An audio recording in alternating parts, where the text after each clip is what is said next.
Bonjour à tous et bienvenue dans cette seconde vidéo. Donc dans la première vidéo, on a pu voir justement les structures de marché. Dans celle-ci, on va essayer de s'intéresser à ce que c'est un order block, d'accord? Donc on l'a bien vu dans la première partie, on a vu que justement le marché faisait des highs, faisait des lows, etc., etc., d'accord? Et déjà ça nous permettait de savoir en tout cas sur une petite partie du marché si on était haussier ou baissier. Là aujourd'hui l'objectif c'est de voir finalement comment nous de notre côté on peut avoir ce qu'on appelle des points d'ancrage pour commencer à saisir le marché, d'accord? Mais avant ça, on va d'abord théoriser un peu ce que c'est les order blocks. Donc, qu'est-ce que c'est un order block? Il faut savoir qu'un order block, c'est justement le début d'un très gros mouvement haussier ou le début d'un très grand mouvement baissier, par exemple. Donc forcément, ça va être un point très très important pour la smart money parce que c'est principalement là où justement elle va venir refermer des positions pour recapitaliser finalement sur les premières positions émises, d'accord? Et donc avoir une continuité d'order flow. Bon, ça c'est la première chose à savoir, c'est la théorie. Maintenant, dans la théorie, il y a aussi une deuxième chose, c'est qu'on a deux types d'order blocks. On a ce qu'on appelle les order blocks d'achat et les order blocks de vente. D'accord? On va essayer de donner un sens un petit peu plus anglais à tout ça parce que bon, les order blocks d'achat, les order blocks de vente, bon, ça va 5 minutes, mais c'est pas très professionnel. Ici, justement, dans les order blocks d'achat, on va dénommer ce qu'on appelle les demand, très simplement. D'accord? Et donc dans les order blocks de vente, on va dénommer ce qu'on appelle des supply. Ok? Et nous de notre côté, bah, on va essayer de comprendre très simplement. Ici, si on est dans un order block justement d'achat, donc en l'occurrence une demand, on va chercher forcément à long, donc à potentiellement trouver des confirmations en interne ou émettre un achat, d'accord, pour tout simplement spéculer sur le fait que le marché va aller chercher des plus hauts. Et à l'inverse, si on se retrouve dans une supply, on va vouloir du coup espérer le fait que le marché, bah justement, on veut spéculer du fait que le marché aille chercher des plus bas. Donc de notre côté, on veut tout simplement short le marché pour aller chercher des plus bas. À partir du moment où on est d'accord avec ça, forcément, ici, si on revient sur notre exemple, d'accord, donc partons du principe qu'on ne sait pas ce qui se passe après, on voit ici que le prix justement part à la baisse, d'accord, on commence à avoir un reprice justement sur ces niveaux-là, on a une supply, très bien, potentiellement sachant qu'on est baissier ici, on va pouvoir espérer, en tout cas price et le fait que le marché va avoir une continuité baissière, d'accord, et en l'occurrence c'est le cas, donc bravo à nous, on a réussi, ok. Ici pareil, vous avez vu on avait une supply, et là cette supply, parfait, elle a fait réagir le prix. Okay. Et à l'inverse, on a ce qu'on appelle des demands. Okay, les demands, qu'est-ce que c'est? C'est des zones d'achat, donc forcément, quand le marché, entre guillemets, arrive dans cette zone-là, on va espérer aller chercher tout simplement des achats, des longs, autrement dit. Et donc, ici, il y a quelque chose de très important à prendre en compte. C'est que, vous voyez, plus on va avoir des vidéos, plus il va falloir comprendre que les vidéos fonctionnent dans un sens précis. Là, vous avez vu la vidéo 1 sur les structures. D'accord? Là, vous voyez la vidéo 2 sur les order blocks. Pour réussir et comprendre la vidéo 2 sur les order blocks, il faut absolument, absolument, je dis bien absolument, avoir compris la vidéo 1 sur justement les structures. Et donc, on a bien dit, tout à l'heure, enfin, dans la vidéo d'avant, pardon, que si justement nos structures sont haussières et qu'on arrive à comprendre que le marché il est haussier, bah forcément, on ne va pas trader à contre-tendance. D'accord? On l'avait déjà vu dans les vidéos du price action, c'est un principe qui s'applique absolument à toutes les façons de faire. On trade dans le sens du biais. Si on est haussier, on est dans l'espoir ou en tout cas dans le travail de chercher des positions à la hausse. Si on est baissier, on est dans le travail d'aller chercher des positions à l'achat. Donc, si on est haussier à l'achat, et donc si on est baissier à la vente, évidemment. Et donc ici, on voit qu'on est baissier, d'accord? On a une première partie baissière, donc forcément ici, ça réagit bien. Là, effectivement, on pourrait se dire, bon, on a une demand, d'accord? Mais le problème, c'est qu'on voit bien que cette demand ici, on n'a aucune réaction. Pourquoi on n'a aucune réaction? Tout du moins, on a une mitigation qui se fait tout simplement le fait que ça traverse la demand, tout simplement parce qu'on est baissier, donc le sens du marché est baissier, le biais est baissier, d'accord? Alors, pour les plus expérimentés d'entre vous qui verrez ces vidéos, ne vous inquiétez pas, le niveau va augmenter ainsi que mon vocabulaire au fur et à mesure justement du contenu, d'accord? Là, j'essaie d'être le plus accessible possible, j'essaie d'être le plus simple, d'accord? Là, j'essaie vraiment de vulgariser un petit peu la chose. Donc, comme on l'a vu ici par exemple pour la supply, donc là, c'est le dernier sell avant le buy. Donc là, ce sera forcément l'inverse, c'est le dernier buy avant le sell. Et donc, comment ça fonctionne? On va essayer de trouver une demand qui nous intéresse. Tac, tac, tac. Alors, sur le S&P, ça risque d'être un petit peu compliqué. Tac, tac, tac. On va se mettre en 4 heures. Ok, ok. Alors, où est-ce qu'on pourrait trouver une très très belle demand? Ok, parfait. On va faire un replay ici. Ok, super. Donc, ici, hop, en espérant que voilà, TradingView veuille bien réagir. Parfait, super, nickel, nickel, nickel. Alors effectivement, il faut que pour l'exemple, elle ne soit pas jolie et que ce soit un contre-exemple qui prenne la place, évidemment. Ouais, ça ne pourra pas fonctionner ici parce que c'est la dernière bougie qui dit la dernière imbalance, donc je vais vous embêter avec des choses que nous n'avons pas encore vues. Donc on va mettre de côté. Tac, on va essayer de trouver un exemple sympa. pas. Ok, parfait. Ici, on a un très bon exemple. D'accord, donc ici, on voit, vous voyez, on va faire simple, hein, voilà. Ici, on est haussier, donc structure haussière, baissière, baissière. Et donc là, on va chercher des plus hauts. D'accord, donc forcément, on s'attend ici à ce que le marché vienne reprice entre ce niveau-là et ce niveau-là, évidemment, pour aller chercher l'order flow. C'est exactement ce qui se produit par la suite. Donc pour le coup, on a raison d'avoir ce point de vue. Et donc pour préciser finalement l'entrée entre ce niveau-là et ce niveau-là, forcément, on va utiliser ce qu'on appelle un order block, donc une zone d'achat. Et donc ici, on voit que l'order block, en fait, c'est celui-ci. D'accord, donc c'est cette dimen. Donc là, bon, évidemment, pour l'exemple, il faut bien que ça arrive de temps en temps, malheureusement. Donc notre prix ne vient pas réagir dedans. Mais dans un exemple pur et parfait, sachant que les marchés ne sont pas purs et parfaits, évidemment, c'est pas au millimètre, hein, c'est pas de la théorie comme je peux vous l'expliquer. Le marché vient reprice à l'intérieur pour aller chercher des plus hauts. D'accord, là, en fait, c'est exactement ce qu'on a eu. Et nous, au fur et à mesure des vidéos, on va commencer à petit en fait faire cet effet d'entonnoir et s'intéresser à ce qui se passe en interne. D'accord, regardez les confirmations. Après, donc, vous voyez, on est sur du 4 heures là, donc c'est beaucoup, on n'a pas beaucoup de détails. Et par exemple, passer sur du 15 minutes, 8 minutes pour aller chercher des confirmations, notamment évidemment du Wyckoff qu'on verra plus tard. J'ai envie d'essayer de vous chercher un autre exemple, par exemple sur l'euro GBP. Bon, malheureusement, je me suis fait sortir. Tant pis, ça peut arriver sur le spread de l'overnight, c'est comme ça. Il n'y a pas de problème. Ok, super. Donc ici, vous voyez bien, là c'est un très très bon exemple par exemple. Ok, donc là on a cette très belle demand ici qui prend place. Donc vous voyez, c'est pour une demand, ne l'oubliez pas, c'est le dernier sell avant le buy. Donc c'est la bougie rouge finalement qu'il faut les sélectionner.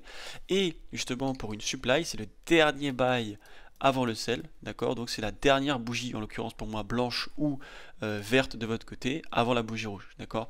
Après il y aura des exceptions, d'accord, je vous ferai une autre vidéo sur les order blocks pour quand je vous expliquerai l'imbalance, etc., mais bon, pour le moment c'est pas le cas. Et donc on voit ici très simplement, d'accord, on va essayer de faire simple.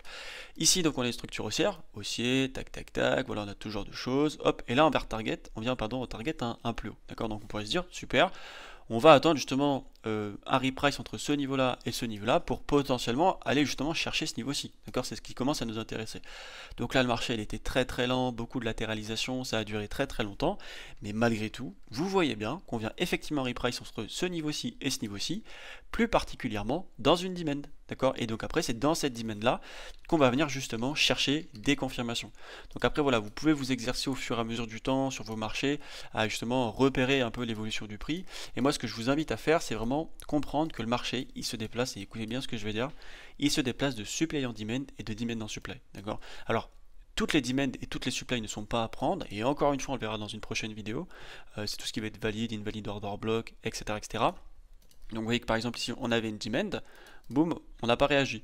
Par contre ici, une demand, on a bien réagi, ici on a bien réagi, ici par exemple on a bien réagi, d'accord. Donc à partir de ce moment là on repasse haussier, super. Là par exemple, alors ici tac tac tac, donc après il y a la mitigation, c'est pas vraiment un bon exemple, mais c'est pas trop grave. Ici par exemple on a bien réagi ici on a bien réagi, et là c'est pour vous montrer que le marché n'est pas pur et parfait, d'accord.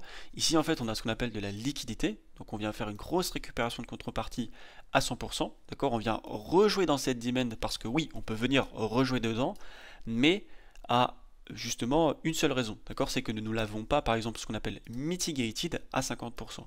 Donc ça, retenez-le bien, on fera une vidéo sur la mitigation plus tard, mais ici, vous voyez bien, quand le marché vient rejouer dans la demand, c'est soit une mitigation totale, c'est-à-dire qu'on est déjà venu rejouer dans l'order block, à ce moment-là il est plus utilisable, donc c'est quand on est venu sur les 50%, là c'est total, et quand justement on n'est pas revenu à 50%, par exemple vous voyez ici là le marché il n'est pas revenu à 50% dedans, d'accord, là les 50% ils sont ici, on les a pas atteints, c'est ce qu'on appelle une mitigation partielle, donc ça veut dire que c'est un order block qui est encore utilisable, d'accord. Donc ici parfait, ici on a une demand, ici on a une demand, d'accord. Ici, vous voyez bien, bon là c'est un dessin donc c'est un peu vulgaire malheureusement, mais voilà, par exemple on va dire qu'on vient rejouer ici, d'accord. Là on récupère cette liquidité par exemple, super. Et ici, vous voyez, on continue notre chemin. Bon, et vous voyez bien que le marché finalement il se déplace de supply en demand et de demand en supply. Par exemple là le marché il a bien réagi par exemple dans cette supply ici. Par exemple ici, disons qu'on a une supply, bah, vous voyez, il a réagi là, tac. Là si on avait une supply parfait, il a réagi ici. Et tous les mouvements finalement peuvent être encadrés, d'accord. Donc là, voilà, en l'occurrence, ici on va dire qu'on avait une supply aussi, voilà, bon, on va être assez vulgaire pour la vidéo, mais comme ça vous comprenez. Vous voyez bien que chacun des mouvements ici peut être encadré, d'accord, et est compréhensible, d'accord. Le plus important, en tout cas, si vous voulez vous exercer à placer des order blocks, donc là, évidemment, je vous fais une vidéo théorie, donc forcément, je ne vais pas sur un marché classique, mais ici, du coup, vous voyez bien, on a clairement un marché qui est encadré, on comprend le marché, on comprend tous les mouvements, et donc forcément ici, qu'est-ce que nous, on va vouloir venir chercher? Bah oui, on voit qu'on commence à passer aussi, hein. Donc vous voyez, on a un high, un low, un high, etc. À partir de ce moment-là, hop, on repasse aussi à partir d'ici, d'accord? Donc forcément, on s'attend à ce que ça revienne jouer ici, plus précisément dans l'order block, donc ça nous intéresse encore plus. Là, parfait. Ici, on a de la liquidité, donc forcément, on vient la récupérer.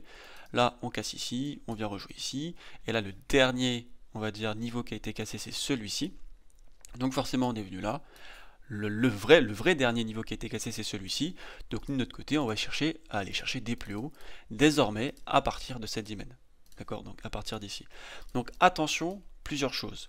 Bien encadrer toute votre bougie. D'accord? C'est-à-dire que si justement vous commencez à venir prendre des dimensions et que vous encadrez votre bougie par exemple de cette manière-là, ça ne peut pas fonctionner. D'accord? Parce que là, du coup, toute cette partie-là n'est pas la dimension et toute cette partie-là n'est pas la dimension. D'accord? Bon, en réalité, la vraie dimension, alors c'est pas celle-ci, c'est celle-là, parce qu'on a ce qu'on appelle un décalage du carnet d'ordre ici. Mais bon, pour l'exemple, vous avez compris. Si vous en trouvez un autre, par exemple, voilà, par exemple ici, cette dimension-là, c'est ça. D'accord, c'est vraiment la bougie. Ok, petit tips pour ceux qui utilisent TradingView, ici vous avez un aimant, vous cliquez dessus, hop, et vous placez bien votre dimension. Ok, votre dimension, c'est pas ça. D'accord, c'est pas ce gros pâté là sur votre écran, ça peut pas fonctionner parce que tout ce qui est en dessous ici n'est pas de la dimension. D'accord, donc vous pouvez être dans ce qu'on appelle une erreur d'interprétation et vous allez être quelque part un peu dans les choux. Donc attention à ce que vous pouvez formuler. Donc voilà, très important pour ceux qui veulent s'exercer, encadrer votre prix.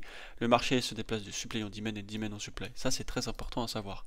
Est-ce que j'ai quelque chose à vous montrer ou à vous raconter là-dessus? Par exemple, au niveau des supply qui étaient là. Tac, voilà, donc parfait ici, on a un très bon exemple. Ici, vous voyez bien, on avait justement ce niveau de structure là, paf, parfait, ok. On vient de casser ce niveau là, donc forcément on s'attend à ce que le marché vienne réagir entre ici et ici. Forcément prendre une supply de cette taille là, c'est énorme, d'accord. Donc ce qui s'est passé ici, c'est que tout simplement, j'ai sélectionné le dernier buy avant le sell, d'accord. Donc le dernier buy avant le sell, c'est celui-ci, c'est pas celui-ci, c'est pas celui-là, c'est pas celui-là, c'est pas celui-là, c'est celui-ci. D'accord? Donc là, on voit bien que le marché est venu rejouer dedans et a continué à target des plus bas. D'accord? On peut prendre, si vous voulez, l'exemple, là, le dernier exemple que j'ai pu avoir. Donc là, vous voyez, pareil, ici, on a des structures baissières. D'accord? Donc on est baissier ici, ici, ici, tac, tac, tac. Donc là, on est fortement baissier. Et je m'attendais à une correction ici. Bon, super. J'identifie la supply et on voit que le prix, pareil, vient commencer à aller chercher des plus bas et donc récupérer cet order flow. Ok? Est-ce qu'on peut chercher peut-être un petit peu d'autres exemples? Tac, on va aller sur pourquoi pas. Alors la UDNZD peut-être, non. La UDNZD c'est très intéressant. La UDNZD pareil, vous voyez bien, ici on avait des structures haussières, donc haussier ici, là, tac tac tac, enfin baissière tout du moins, paf, super. On repasse haussier. Donc oui, on est repassé aussi, on a cassé celui-ci, on a cassé celui-là, on a cassé celui-là. Et forcément, on s'attend à un reprice du prix entre ce niveau-ci et ce niveau-là. Parfait. Ici, il y a cette dimension-là, super. Et en interne, vous avez des confirmations et le prix vient continuer son niveau haussier. D'accord? Pour résumer certaines choses, quand justement vous allez être sur un mouvement haussier, le marché, qu'est-ce qu'il va faire? Il va venir reprice ces dimensions. D'accord? Pourquoi? Parce que la smart money ici, elle va venir refermer des ordres pour pouvoir réinjecter ses ordres à elle, recapitaliser finalement sur des points très intéressants. D'accord? Elle va vendre en haut pour acheter à un meilleur prix en bas. D'accord? Là, ça va être pareil, on va voir ce genre de choses. Super, on arrive sur la dimension, parfait, on peut acheter. D'accord? Alors, on peut acheter, c'est un grand mot, c'est pas du tout un conseil que je vous donne. Il faut avoir une lecture de l'order flow parfaite. D'accord? Donc voilà, on a ce genre de choses. Après, par exemple, on va se dire qu'ici, il y a de la liquidité et de la contrepartie. D'accord? Donc ça, on le verra plus tard. Donc forcément, ici, qu'est-ce qui va se passer? Là, le marché va pas forcément réagir ici, parce que si vous voulez, si on se place là, d'accord, pour ceux qui ont vu les vidéos sur le price action et qui sont assidus sur les premières vidéos, ici, ce qui va se passer, c'est qu'en fait, on se place exactement au même endroit que la dumb money. Donc finalement, il n'y a pas de reprise de contrepartie de par justement la définition du zero sum game. Donc là, qu'est-ce qu'on va faire? On va venir réagir dans une dimension encore plus bas, parce qu'on va justement récupérer de la contrepartie ici, jusqu'au dernier stop loss, d'accord, accumuler, pour pouvoir du coup avoir une continuité haussière, et par la suite continuer, d'accord, là on a cassé ce niveau là, paf, on va venir rejouer ici, hop, et après on repart, d'accord, ça fonctionne vraiment, vraiment toujours pareil. Alors, vous voyez par exemple, on a un très très bon exemple, hein, vous voyez, c'est magnifique. Alors, je vais essayer de vous trouver les exemples, enfin les bonnes bougies, parce que là, ça n'avait pas été forcément évident. Hop, on va revenir ici. Donc là, par exemple, vous voyez, on avait une belle demand ici. Le marché, qu'est-ce qu'il est venu faire? Il est venu réagir dans le dernier sell avant le buy. Super, pour aller chercher des plus hauts. Ici, pareil. Alors, je ne sais pas pourquoi ça a bougé. Vous voyez, pareil, la demand, dernier sell avant le buy.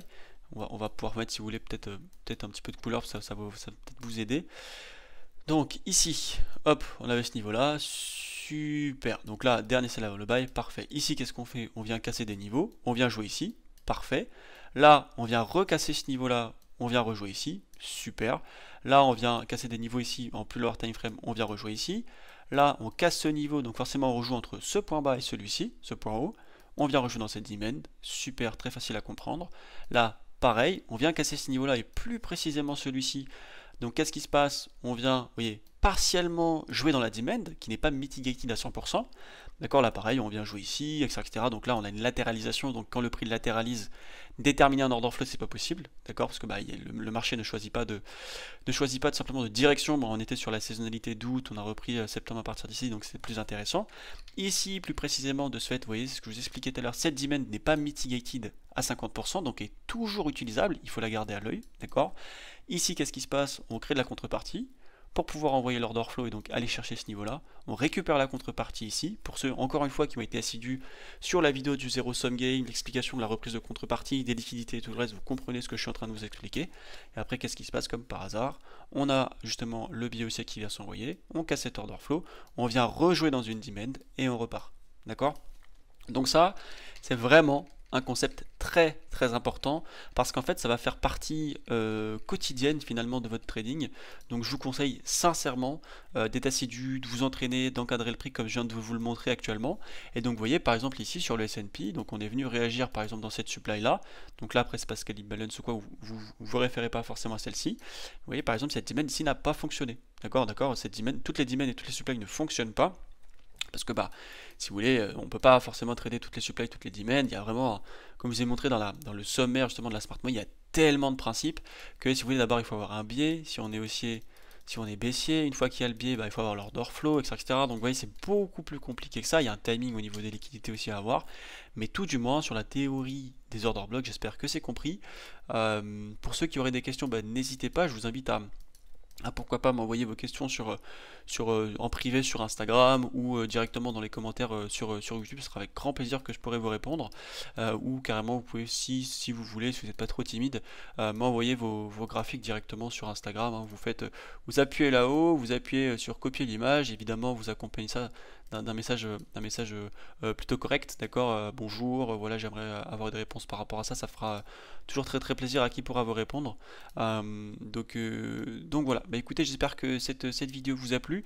Écoutez, on se retrouve dans une prochaine vidéo et bah, si jamais vous avez des questions, n'hésitez pas. En tout cas, j'espère que le concept est compris. C'est pas forcément très compliqué, d'accord, mais c'est sûr qu'encore une fois, retenez bien justement cette partie-là, que pour réussir la vidéo numéro 2, bah, il faut vraiment utiliser la vidéo numéro 1, d'accord, pour vraiment pouvoir s'en sortir. Voilà, bah écoutez, passez une bonne journée ou une bonne soirée et on se retrouve dans une prochaine vidéo. Ciao, ciao.